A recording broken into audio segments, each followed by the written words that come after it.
Hello students. बहुत बार ऐसा होता है कि हमें एक ही सेंटेंस में दो पास्ट एक्शंस के बारे में बताना होता है। तो जब भी हम एक ही सेंटेंस में दो पास्ट एक्शंस के बारे में बताते हैं तो हमें कौन सा पास्ट टेंस यूज़ करना चाहिए, ये कई बार हमारे लिए चुनौतीपूर्ण होता है। तो इस वीडियो में हम यही देखने वाले हैं कि जब भी हम किसी एक सेंटेंस में दो पास्ट एक्शंस का जिक्र करते हैं तो हमें कौन से पास्ट टेंस का यूज़ करना चाहिए। मीन्स किस एक्शन को हमें पास्ट इंडेफिनिट में रखना है, किस एक्शन को हमें पास्ट कॉन्टिन्यूस में रखना है और किस एक्शन के लिए हमें पास्ट परफेक्ट टेंस यूज़ करना है। तो चलिए इस वीडियो को शुरू करते हैं और कुछ एग्जांपल्स के द्वारा हम इस चीज़ को समझने की कोशिश करते हैं। तो फर्स्ट एग्जांपल आपके सामने है। तो देखिए पहला सेंटेंस है when the teacher entered the class all the students stood up. अब ये एक ऐसा सेंटेंस है जिसमें दो पास्ट एक्शंस के बारे में बताया गया है। पहला एक्शन है टीचर्स का क्लासरूम में जाना, टीचर का है जो क्लासरूम में एंटर करना, और दूसरा एक्शन है विद्यार्थियों का खड़े होना। ठीक है, आप दो एक्शन देख रहे हैं ये। लेकिन एक चीज़ अगर यहाँ पे देखें तो इन दोनों एक्शन में एक कोज और रिजल्ट का रिलेशन है। मीन्स ये कोज है, ये जो पहला एक्शन है हम इसको फर्स्ट एक्शन का नाम दे लेते हैं और इसको सेकंड एक्शन का नाम दे लेते हैं। तो जो फर्स्ट एक्शन है ये यहाँ पे कोज है और ये यहाँ पे रिजल्ट है। ओके, कैसे कोज है कैसे रिजल्ट है, देखिए जब अध्यापक ने क्लास में प्रवेश किया तो सभी विद्यार्थी खड़े हो गए। तो यहाँ पे ये एक्शन हुआ तब दूसरा ये हुआ। अगर कहीं ना कहीं ये नहीं होता, पहला एक्शन नहीं होता ये, तो दूसरा शायद नहीं होता। ओके, तो ये कोज और रिजल्ट का आपस में रिलेशन है। तो जब भी कोज और रिजल्ट का आपस में रिलेशन हो उन दोनों पास्ट एक्शंस में जिनको हम एक सेंटेंस में एक्सप्रेस कर रहे हैं, तो उन दोनों ही एक्शंस को पास्ट इंडेफिनिट में रखा जाता है। यहाँ पे इसमें पास्ट इंडेफिनिट में रखा है, इसको भी पास्ट इंडेफिनिट में रखा है। ओके, नेक्स्ट एग्जाम्पल भी ऐसा ही है। नेक्स्ट एग्जाम्पल देखिए, as soon as I open the window the bird flew out. जो ही मैंने खिड़की खोली पक्षी उड़ गया। अब यहाँ पर भी दो एक्शन है। एक तो है खिड़की का खुलना, और दूसरा है पक्षी का उड़कर जाना। अब पक्षी उड़कर इसलिए गया क्योंकि मैंने खिड़की खोली, अर्थात ये एक्शन हुआ तभी ये एक्शन हुआ। अगर कहीं ना कहीं फर्स्ट एक्शन नहीं होता ये, तो ये एक्शन भी नहीं होता दूसरा। ठीक है, तो यहाँ पर भी कोज और रिजल्ट का आपस में रिलेशन है। तो कोज और रिजल्ट का आपस में रिलेशन है तो दोनों एक्शंस को ही पास्ट इंडेफिनिट में रखा है। नेक्स्ट एग्जाम्पल पे चलते हैं। When the sun rose the fog disappeared. जब सूर्य ऊपर आया तो जो है फॉग डिसअपीयर हो गई।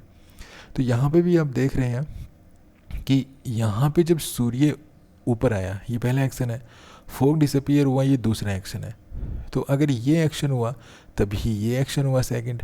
अगर ये नहीं होता, फर्स्ट एक्शन नहीं होता, अर्थात सूर्य का ऊपर आना नहीं होता, तो फॉग डिसअपीयर नहीं होता। तो यहाँ पर भी कोज और रिजल्ट का आपस में रिलेशन है दोनों एक्शंस में। तो यहाँ पे भी दोनों को पास्ट इंडेफिनिट में रखा गया है। ये पास्ट इंडेफिनिट में है, यहाँ पे आप देख रहे हैं ये भी पास्ट इंडेफिनिट में है। नेक्स्ट पे एग्जाम्पल पे चलते हैं। When Sohan called his friend thief his friend slapped him. जब सोहन ने अपने मित्र को थीफ कहा तो उसके मित्र ने उसको चांटा मारा, थप्पड़ मारा।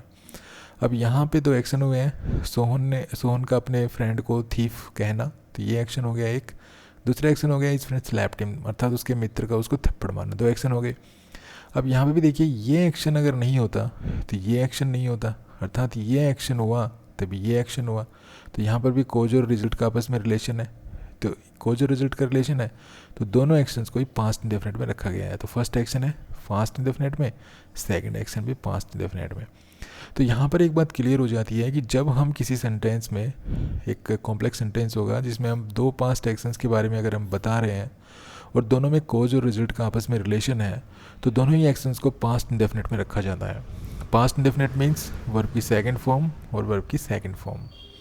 ओके, चलिए कुछ और एग्जांपल्स लेते हैं और उनमें भी हम इस चीज़ को क्लियर करते हैं कि हमें कब कौन से टेंस का यूज़ करना है।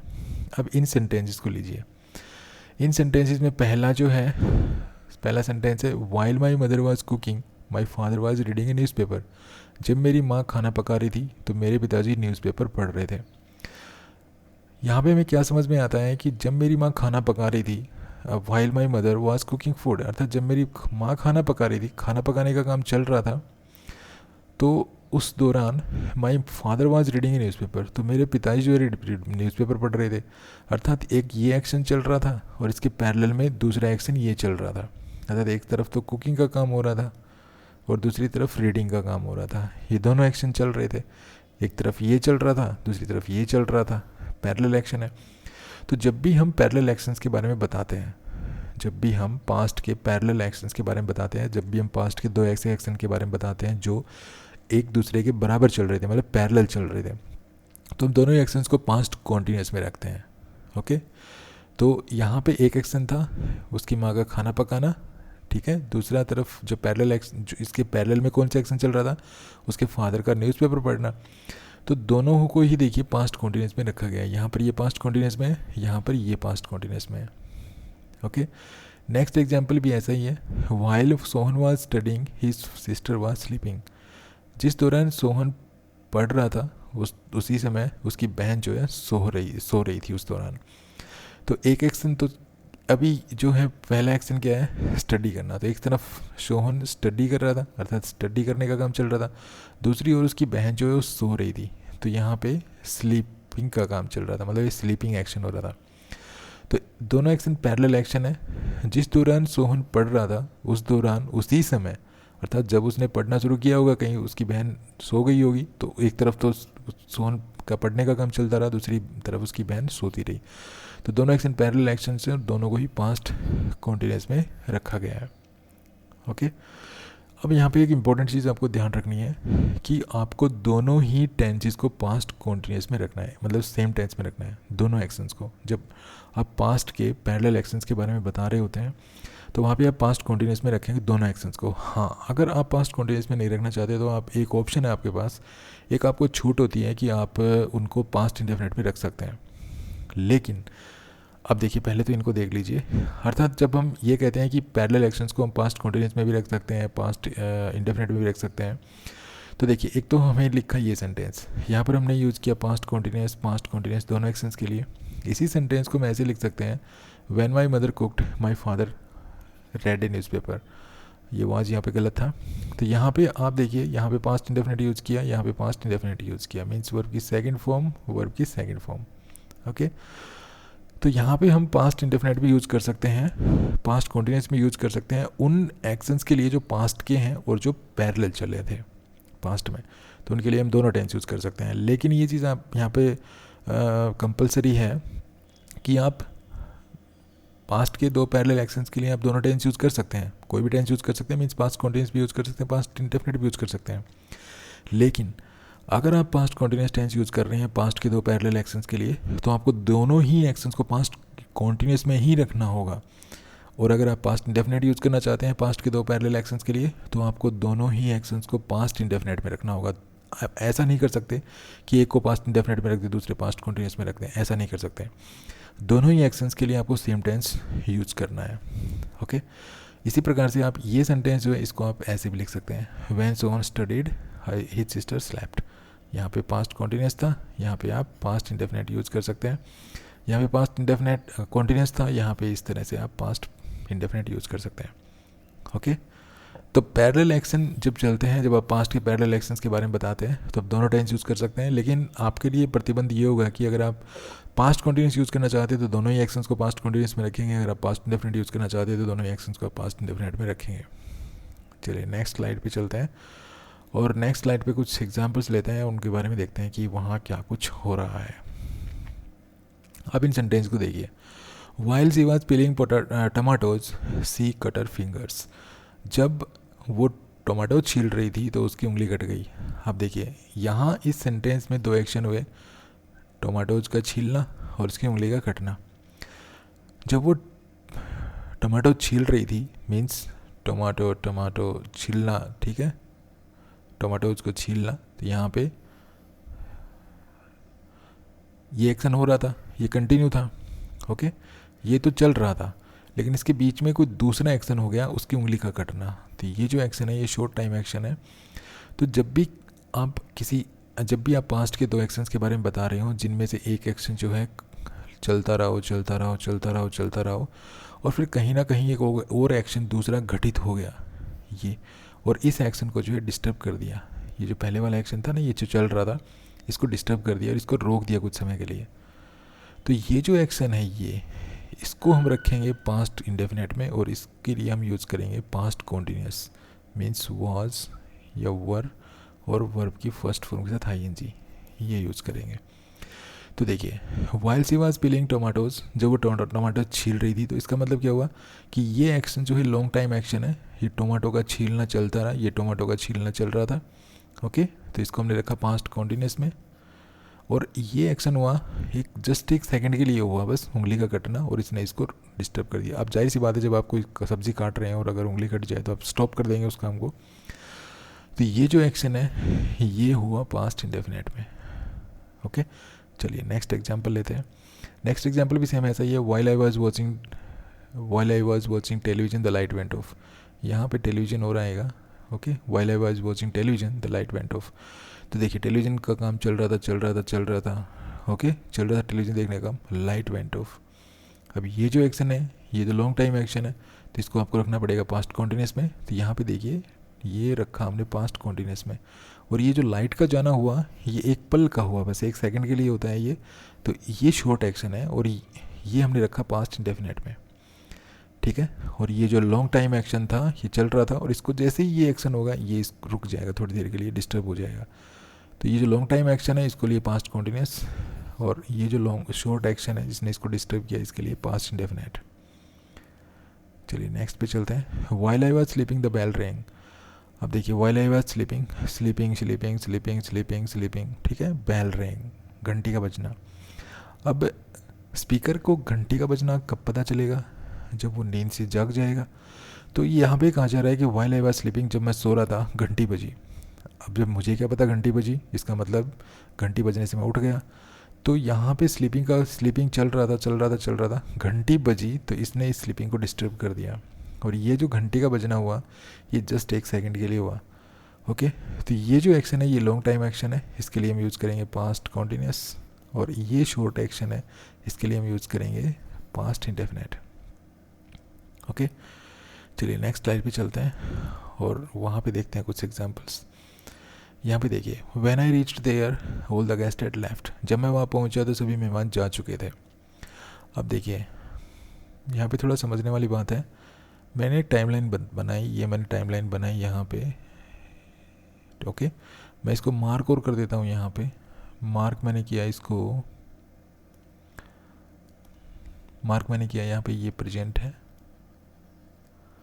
सॉरी ये प्रेजेंट नहीं है, पहले होता है पास्ट। तो ये पास्ट है, ये प्रेजेंट है, और ये यहाँ पे फ्यूचर है। ओके, जब भी पास्ट में दो एक्शंस होते हैं, एक ये एक्शन हुआ और एक ये एक्शन हुआ, पास्ट के दो एक्शंस है, ध्यान रखना है इन एक्शंस में कोई कॉज रिजल्ट का कोई रिलेशन नहीं होगा। ठीक है, इनमें कारण परिणाम का कोई संबंध नहीं होगा, जैसे हमने इस वीडियो में सबसे पहले स्लाइड में देखे थे, ऐसा रिलेशन इनमें नहीं होगा। तो क्या होगा, तो पास्ट के दो एक्शंस हैं, ये एक एक्शन ये है, एक एक्शन ये है। इनमें हमें देखना है कि पहले एक्शन कौन सा हुआ। जो एक्शन पहले हुआ उसके लिए हमें यूज़ करना है head plus third form. Okay, head plus third form means past perfect. और जो एक्शन बाद में हुआ उसके लिए हमें यूज़ करना है वर्ब की सेकंड फॉर्म, अर्थात पास्ट इंडेफिनिट। बस इतना सा याद रखना है। पहले तो देखना है कि हम पास्ट के किन्हीं दो एक्शंस के बारे में बता रहे हैं, उनमें आपस में कोई कॉज रिजल्ट का कोई रिलेशन नहीं है। उसके बाद हमें क्या देखना है कि उनमें पहले कौन सा हुआ, उसके लिए हमें यूज़ करना है पास्ट परफेक्ट, और जो बाद में हुआ उनमें उसके लिए यूज़ करना है पास्ट इंडेफिनिट। देखिए, व्हेन आई रीच्ड देयर, जब मैं वहाँ पहुँचा तो सभी मेहमान जा चुके थे। तो एक एक्शन तो हुआ मेरा वहाँ पे पहुँचना। ठीक है, एक एक्शन हुआ पहुँचना, दूसरा एक्शन हुआ मेहमानों का जाना, अर्थात लीव। तो इनमें से पहले कौन सा हुआ? अगर मैं ये कहूँ जब मैं वहाँ पहुँचा तो सभी मेहमान जा चुके थे, तो इनमें से दो एक्शन हुए, एक तो मेरा वहाँ पहुँचना, दूसरा हुआ मेहमानों का जाना। तो पहले कौन सा हुआ? मेहमानों का जाना। तो मेहमानों के जाने वाली बात जो है उसको रखेंगे पास्ट परफेक्ट में। तो यहाँ पे ये पास्ट परफेक्ट में रखी गई है, और वहाँ पे पहुँचने की जो बात है वो पास्ट इंडेफिनेट में रखनी है। तो यहाँ पे ये पास्ट इंडेफिनेट में है। ओके, इसी प्रकार से देखिए, इसी सेंटेंस को हम ऐसे भी लिख सकते हैं, बिफोर से all the guest had left before I reached there. Structure थोड़ा सा डिफरेंट, थोड़ा अलग हो गया है, बाकी वही चीज़ है। मेहमानों की जाने वाली बात को रखेंगे पास्ट परफेक्ट में और मेरे वहाँ पहुँचने वाली बात को रखेंगे पास्ट इंडेफिनिट में। इसी सेंटेंस को आप ऐसे भी रख सकते हैं, after all the guest had left I reached there. ठीक है, बस थोड़ा सा स्ट्रक्चर में थोड़ा सा अंतर कर दिया गया है, बाकी बात वही है। मेहमानों की जाने वाली बात को पास्ट परफेक्ट में, मेरे वहाँ पहुँचने की बात को पास्ट इंडेफिनिट में। तो हमेशा ध्यान रखना है कि जब भी आप पास्ट के दो एक्शंस के बारे में बता रहे हैं, उनमें कोज रिजल्ट का कोई रिलेशन नहीं है, तो उनमें जो पहले एक्शन हो चुका है उसके लिए पास्ट परफेक्ट, और उनमें जो बाद में हुआ उसके लिए पास्ट इंडेफिनिट। अब ये सेंटेंस देखते हैं। When the doctor came the patient had died. जब डॉक्टर आया तो रोगी मर चुका था। तो दो एक्शन हुए, एक तो क्या हुआ, एक तो हुआ, पहले एक बार मैं टाइमलाइन बना, चलो टाइमलाइन ज़रूरत नहीं है, हम पहले एग्जाम यहाँ पे हम अच्छी तरह से सीख चुके हैं इस चीज़ को, हम वैसे डिस्कस कर लेते हैं इसमें। देखिए दो एक्शन हुए, क्या एक्शन हुए, एक तो डॉक्टर का पहुँचना, डॉक्टर का आना, ठीक है, और दूसरा एक्शन हुआ रोगी का मरना, अर्थात रोगी का मरना। डॉक्टर का डॉक्टर का आना और पेशेंट का मरना, ये दो एक्शन हुए। इनमें आप देखिए कि कौन सा पहले हुआ, पहले सेंटेंस को देखिए। जब डॉक्टर आया तो रोगी मर चुका था। फिर से बोलता हूँ मैं, आप समझिए इस चीज़ को, इनमें से दोनों में से पहले कौन सा हुआ और बाद में कौन सा हुआ। जब डॉक्टर आया तो रोगी मर चुका था, इसका मतलब रोगी का मरना पहले हुआ, और उसके बाद डॉक्टर आया तो दूसरे नंबर पे डॉक्टर का आना हुआ। तो इसको हम रखेंगे हैड प्लस वर्ब की थर्ड फॉर्म में, और इसको हम रखेंगे वर्ब की सेकंड फॉर्म में। आप लिख कैसे भी लीजिए, कोई स्ट्रक्चर यूज कर लीजिए, लेकिन आपको करना ऐसे ही पड़ेगा। तो यहाँ पे देखिए, doctor came, patient had died. आप इसको ऐसे भी लिख सकते हैं, the patient had died before the doctor came. तो patient had died, doctor came. आप इसको ऐसे भी लिख सकते हैं, after the patient had died the doctor came, the patient had died the doctor came. Okay, तो जब भी हम पास्ट के दो एक्शंस के बारे में बताते हैं जिनमें कॉज रिजल्ट का कोई रिलेशन नहीं है, तो हमें ये देखना पड़ेगा कि उनमें से पहले कौन सा हुआ है। तो पहले जो हुआ है उसके लिए पास्ट परफेक्ट, बाद में हुआ है उसके लिए past indefinite. Okay, I hope आप इस चीज़ को समझ गए होंगे। तो ये वीडियो काफ़ी इंपॉर्टेंट वीडियो था, आपको कैसा लगा कमेंट बॉक्स में ज़रूर लिखिए, और अगर वीडियो अच्छा लगा तो प्लीज़ को लाइक कीजिए, शेयर कीजिए और चैनल को सब्सक्राइब करना ना भूलें। Thanks for watching this video, happy learning, bye bye.